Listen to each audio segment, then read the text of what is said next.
Hi everyone, good day. In this video, I'll be teaching you how to make a fireball in Roblox Studio. Okay, first things first, get the model that you will need for this tutorial. You can copy the model's link that is flashed on your screen.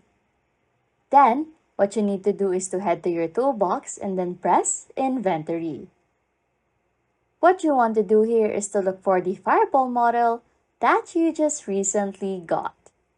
Drag the model into the studio and its 3D model should appear. Now, what you want to do is to head to your workspace. And in here, just move to your Fireball system under Replicated Storage, Fireball under Server Script Service, and lastly, Ball Input under Starter GUI. What you are going to do next is to press the draw-down menu of the ball input file and then right-click Anim1.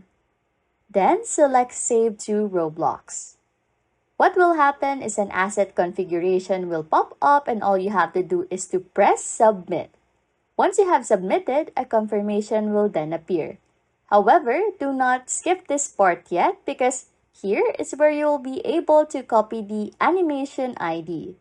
Just copy the animation ID, left-click the ball input code once again, paste the ID that you have copied right here, and just take a moment to pause and copy what is flashed on your screen.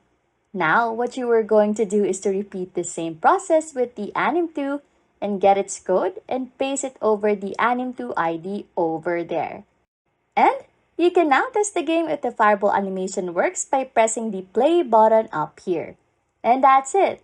Hopefully that helps in solving your problem. Anyways, if you like content like this, don't forget to subscribe to this channel or comment down below any tutorials you want us to make so we can help you. And that's it. You can now make a fireball in Roblox Studio. Thanks for watching and happy scrolling.